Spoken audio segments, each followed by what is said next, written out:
अस्सलाम वालेकुम friends, welcome to my YouTube channel. तो आज की इस वीडियो में हम बात करने वाले हैं fundamentals of economics part 1। Basically Habibullah Wasir की ये बुक है, ठीक है। इसको हम बेसिकली प्रिपेयर करेंगे बिल्कुल स्टार्ट से लेकर एंड तक, ठीक है, लेक्चरशिप पर्पज़ के लिए या फिर उसके अलावा अगर आप इकोनॉमिक्स की बेसिक्स को अंडरस्टैंड करना चाहते हैं, ठीक है, तो ये आपके लिए काफ़ी ज़्यादा हेल्पफुल होने वाली है। लेकिन हमारी जो वीडियोस होंगी वो डेफिनेटली लेक्चरशिप के हवाले से होंगी कि किस तरह ये वहाँ पर आपके लिए हेल्पफुल हो सकती है बुक। और इसमें जितने भी सेंटेंस इवन के जितने चैप्टर दिए गए हैं उसमें हर सिंगल सेंटेंस को हम इन डेप्थ इंशाल्लाह स्टडी करेंगे, ठीक है। आप लोगों ने क्या करना है, अब डेफिनेटली यहाँ पर आपको MCQs खुद बनाने पड़ेंगे, ठीक है। लाइन बाय लाइन हम डिस्कस ज़रूर करेंगे, हम उसको रीड आउट भी करेंगे, कंसेप्ट भी आपको देंगे, लेकिन आपने एक रजिस्टर और पेंसिल पास रखनी है, ठीक है। जो आपको चीज़ समझ आती है, जो चीज़ भी लगता है कि ये इंपॉर्टेंट है और ये MCQs के हवाले से है, उसको आपने नोट डाउन करना है और अपने नोट्स बनाने हैं। तो आज की जो वीडियो है वो इसमें हम basically just nature and scope of economics को डिस्कस करेंगे। यहाँ पर आप देख सकते हैं, ठीक है, इनके कंटेंट में first chapter he nature and scope का है।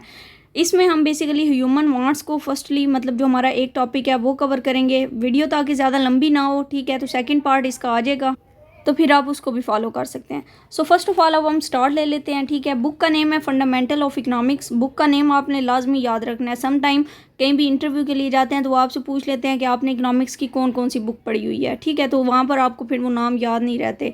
राइटर का नेम, बुक का नेम, ये दो चीज़ें फर्स्ट इंपॉर्टेंट है, ठीक है, इनको आपने याद रखना है। फंडामेंटल ऑफ इकोनॉमिक्स बुक है और राइटर का नेम है हबीबुल्लाह वसीर। ये इंटरमीडिएट लेवल पर भी पढ़ाई जाती है, फर्स्ट ईयर के लिए या फिर O लेवल्स के लिए भी ये बुक बहुत ज़्यादा बेस्ट है, तो इसलिए इसी को हमने चूज़ किया है और इसी के थ्रू अब हम स्टार्ट लेते हैं। सो फर्स्ट ऑफ ऑल हमारा जो टॉपिक है वो मेन टॉपिक की तरफ आते हैं हम।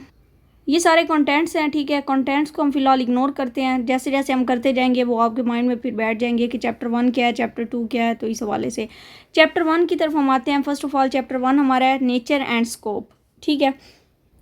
यहाँ पर देखिए फर्स्ट सेंटेंस ही मतलब क्या कमाल का लिखा हुआ है, at the root of the study of economics lies the economic problem, ठीक है, कि इकोनॉमिक्स को स्टडी करने की जो बेसिक पर्पज़ है या फिर जो बेसिक जड़ है, रूट अब हम जड़ को ही कहते हैं, ठीक है, तो वो क्या है, इकोनॉमिक प्रॉब्लम है, ठीक है। अब यहाँ पर आप देख सकते हैं द इकोनॉमिक प्रॉब्लम क्या चीज़ है। अब इकोनॉमिक प्रॉब्लम को हम डिफाइन कर लेते हैं कि economic problem is the problem of scarcity and choice. Scarcity क्या है और चॉइस क्या है। स्कार्सिटी बेसिकली है लिमिटेड रिसोर्सेज, ठीक है, लिमिटेड रिसोर्सेज को हम स्कार्सिटी कहते हैं। और चॉइसेस क्या है, डेफिनेटली जो हमारी ख्वाहिशात होती हैं, ठीक है। तो इकोनॉमिक प्रॉब्लम में ये दो चीज़ें आ जाती हैं, एक तो हमें चॉइसेस की प्रॉब्लम फेस करना पड़ता है, दूसरा हमें स्कार्सिटी इन सिंपल वर्ड मतलब लिमिटेड रिसोर्सेज का प्रॉब्लम फेस करना पड़ता है। It rises out of scarcity and is solve by making choices, ठीक है, मतलब ये जो प्रॉब्लम है ये अराइज होती है स्कार्सिटी से और इसको हम सॉल्व किस तरह कर सकते हैं, चॉइसेस के थ्रू। अब चॉइसेस भी इन सेल्फ एक प्रॉब्लम है, डेफिनेटली है, क्योंकि हमारी चॉइसेस डिफरेंट हो जाती हैं, ठीक है, लेकिन उनको अब हम सॉल्व भी कर सकते हैं। उनको रैंक कर देंगे, जो इंपॉर्टेंट होगी उनको टॉप पे रख लेंगे, फिर उसके बाद सेकंड, फिर थर्ड, फिर फोर्थ, ठीक है, प्रायोरिटी दे देंगे उनको। फिर डेफिनेटली जो ज़्यादा इंपॉर्टेंट होगी उसको हम मतलब फुलफिल करेंगे तो वो हमारी प्रॉब्लम सॉल्व हो जाएगी। Scarcity means the situation when our want exceed the available resources, ठीक है, कि स्कार्सिटी का पर्पज़ क्या है, कि स्कार्सिटी का मतलब ये है कि जब हमारी जो वांट्स हैं, हमारी ख्वाहिशात हैं, वो हमारे अवेलेबल रिसोर्सेज से बढ़ जाती हैं, तो उस वर्ड को हम क्या कह रहे हैं इकोनॉमिक्स की मतलब टर्मिनोलॉजी में या फिर टर्म में हम क्या कह रहे हैं, स्कार्सिटी, ठीक है। तो अभी तक आपको कंसेप्ट ये क्लियर होना चाहिए कि इकोनॉमिक्स हम क्यों स्टडी कर रहे हैं, इकोनॉमिक प्रॉब्लम की वजह से, ठीक है। इकोनॉमिक प्रॉब्लम क्या है, स्कार्सिटी और चॉइस, ठीक है। स्कार्सिटी क्या है, लिमिटेड रिसोर्सेज, चॉइसेस क्या है कि हमारी चॉइसेस डिफरेंट होती हैं। तो अभी तक हमने ये चीज़ स्टडी की है। We have to face a bitter reality. Okay, we find whatever our wants are unlimited, the means and resources at our disposable to safety wants are limited, ठीक है, वही बात है, ठीक है, इसको मतलब मज़ीद करने की ज़रूरत नहीं है। It is a universal problem, कि ये एक सिंगल बंदे का प्रॉब्लम नहीं है, ठीक है, बल्कि ये पूरी दुनिया का प्रॉब्लम है। Nobody can escape it, कोई भी शख्स इससे मतलब नावाकिफ़ नहीं है। It is just impossible for a person to fully match his wants by adequate resources. The situation always remains at a pair in the opposite figure. उसके बाद है the problem of scarcity and need for making choice is faced equally by individual and nation. वही बात अब again उन्होंने लिखी है कि ये किसी एक पर्सन का प्रॉब्लम नहीं है बल्कि पूरी नेशन का प्रॉब्लम होता है, ठीक है। तो जहाँ भी कोई नई चीज़ आएगी उसको हम एक्सप्लेन करेंगे, अदरवाइज़ ये इंग्लिश के पैराग्राफ दिए गए हैं, इनको इतना कोई ख़ास मतलब इनका पर्पज़ वो सीरियस वाला नहीं है। We can say that economics is the study and management of scarce resources, ठीक है, कि हम ये कहते हैं। अब यहाँ पर देखिए उन्होंने इकनॉमिक्स की डेफिनेशन दे दी है, ठीक है।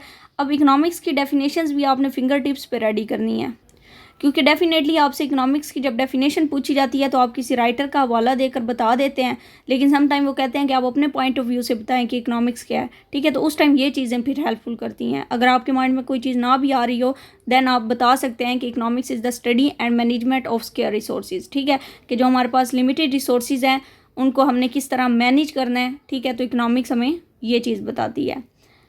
Economics problem also arises from the fact that resources have alternative uses. We have to select their best use, ठीक है, कि इकनॉमिक्स हमें ये भी बताती है, ये इकनॉमिक प्रॉब्लम तब अराइज होता है बेसिकली कि हमारे रिसोर्सेज को हम अल्टरनेटिव यूज़ कर सकते हैं। फॉर एग्जांपल हमारे पास एक पीस ऑफ लैंड है, ठीक है, हम क्या करते हैं या तो उस पर राइस को ग्रो कर लेते हैं, मतलब चावल की फसल उगा लेते हैं, उससे हमें इनकम 8,000 आएगी। लेकिन अगर हम उसको पोल्ट्री फार्म बना लेते हैं तो उसके रेंट से हमें इनकम 5,000 आएगी, ठीक है। तो अब ये क्या होगा, अब ये बेसिकली प्रॉब्लम है एक, ठीक है। अब हमें रिसोर्सेज को किस तरह यूज़ करना है, कौन सा बेस्ट फिट है, उसकी वजह से हमें एक प्रॉब्लम फेस करनी पड़ रही है। तो इसको हम क्या कहेंगे, प्रॉब्लम ऑफ चॉइस, ठीक है। तो इस सारे पेज में बेसिकली यही चीज़ थी। अब यहाँ पर आप एक तराजू भी देख सकते हैं जो बना हुआ होगा, उम्मीद है वीडियो में नज़र आ रहा होगा, ठीक है। तो यहाँ पर आप देखते हैं कि रिसोर्सेज हमारे बिल्कुल कम है, लेकिन जो हमारी ह्यूमन वांट्स है वो बहुत डाउन है, ठीक है। मतलब कि ह्यूमन वांट्स से ज़्यादा होती हैं, हमेशा रिसोर्सेज कम होती हैं। आप किसी भी पर्सन से पूछ लेना कि आपकी इनकम इनफ है तो वो कहेगा नहीं, पूरी नहीं होती, ठीक है।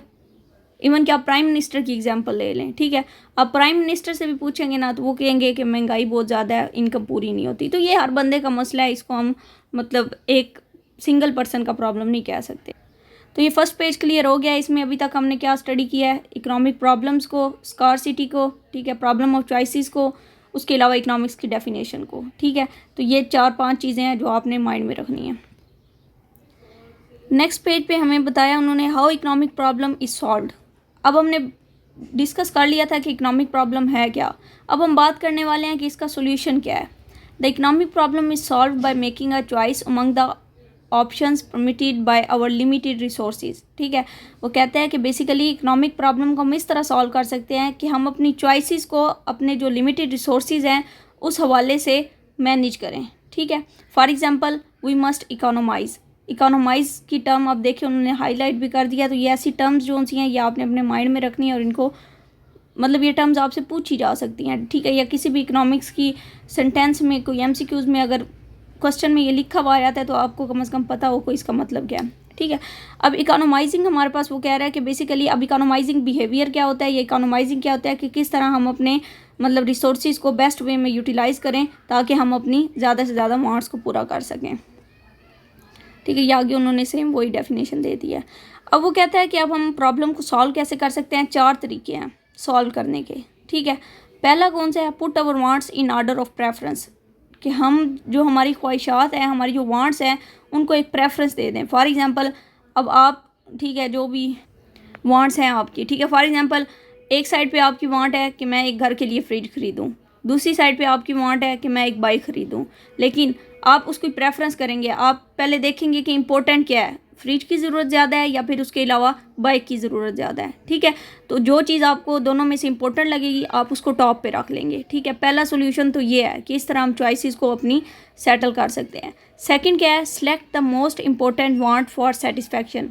वही बात मैंने बता दी आपको ऑलरेडी कि आपने अब मतलब प्रेफरेंस बना ली। आपने फॉर एग्जांपल फ्रिज को टॉप पे रख दिया, सेकंड पे आपने बाइक को रख दिया, थर्ड पे आपने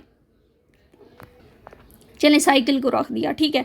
अब आपको पता है कि इन तीनों में से इम्पोर्टेंट कौन सी है, जो टॉप पे होगी वो डेफिनेटली आप इम्पोर्टेंट होगी आपके लिए, आप उसको प्रेफर करेंगे, ठीक है। तो सेकंड सोल्यूशन ये हो गया। थर्ड हमारे पास क्या है, पोस्टपोन नहीं है, पोस्टपोन है, ठीक है। Postpone some wants in the hope of finding resources for them in future, ठीक है। थर्ड पे आप क्या करेंगे, थर्ड पे आप करेंगे कि अब फॉर एग्जांपल फ्रिज को आपने टॉप पे रख लिया था, आपने बोला कि ठीक है ये इंपॉर्टेंट है, ये परचेज कर लेना चाहिए। बाइक के लिए आप क्या करेंगे, आप फ्यूचर मतलब अपने उसको फ्यूचर पे रख देंगे कि ठीक है कभी मतलब इनकम बढ़ेगी या कभी जब सिचुएशन चेंज होगी, ठीक है, आपके पास पैसे आएंगे तो फिर आप तब वो अपनी वांट पूरी कर लेंगे, ठीक है। तो थर्ड पे आपने क्या किया है, इन फ्यूचर उसको कंप्लीट करने के लिए रख दिया। फोर्थ वन है डिस्कार्ड द रिमेनिंग वांट्स, ठीक है। अब जो थर्ड पे आपने साइकिल रखी थी, डेफिनेटली आप क्या करेंगे, उसको डिस्कार्ड कर देंगे। अब आपके पास बाइक आ जाएगी, आप कहेंगे कि साइकिल की कोई ख़ास ज़रूरत नहीं है, ठीक है। अगर साइकिल को हम ना भी रखें, कोई और चीज़ रख लें उसकी जगह, ठीक है, तो डेफिनेटली आप कहेंगे कि इसकी कोई ज़रूरत नहीं है, ये बस मेरी एक ख्वाहिश है, और ये ना भी हुई तो इससे कोई फ़र्क नहीं पड़ता, ठीक है। तो इस तरह करके आप फोर्थ पे उसको डिस्कार्ड कर सकते हैं। अब फर्स्ट ऑफ ऑल हमने इस मतलब पेज पे हमने मेन जो फोकस हमारा है वो ये इसी चीज़ पे था कि आप किस तरह प्रॉब्लम्स को सॉल्व कर सकते हैं। यहाँ पर देखिए स्टेज 1 की एग्जांपल उन्होंने दे दी है। स्टेज 1 में वो कहते हैं कि हमारे पास रिसोर्सेज ABC है, ठीक है, लेकिन हमारे पास वांट्स 1 2 3 4 5 6 है, ठीक हो गया।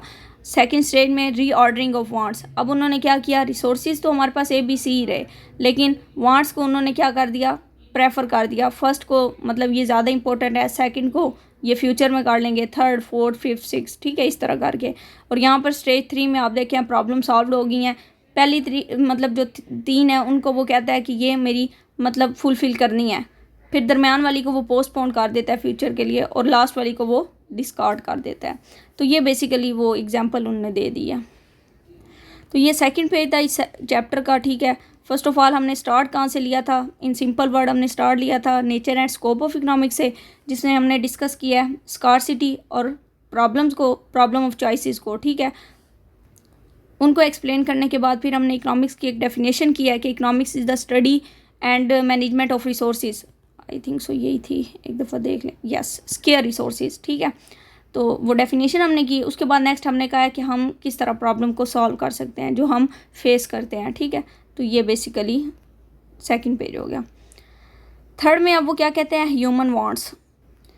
तो मेरे ख्याल में इतना टॉपिक इनफ है, ठीक है। नेक्स्ट वीडियो पे हम ये ह्यूमन वांट्स को डिस्कस कर लेंगे, ठीक है। लेकिन यह है कि कोशिश हम यही करेंगे जल्द से जल्द इस मतलब बुक को वाइंड अप किया जाए, ताकि फिर सेकंड ईयर की बुक पे आया जाए, फिर micro macro international trade econometrics, ठीक है, और जितनी भी अदर्स मैथमेटिकल इकोनॉमिक्स और इम्पोर्टेंट अप्लाइड इकोनॉमिक्स हैं, ठीक है।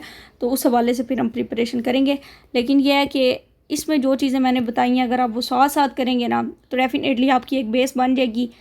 अगर आप टेस्ट नहीं भी क्लियर कर पाते, ठीक है, लेकिन कम से कम अगर आप कहीं भी प्राइवेट सेक्टर में इंटरव्यू के लिए जाते हैं या अगर आपसे कोई इकोनॉमिक्स के बारे में कुछ पूछ लेता है तो डेफिनेटली मुझे उम्मीद है कि आप वो वहाँ पर कम से कम उन्हें बता पाएंगे, ठीक है।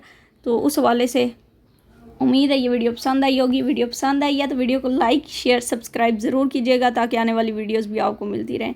Thanks for watching. अल्लाह हाफिज़।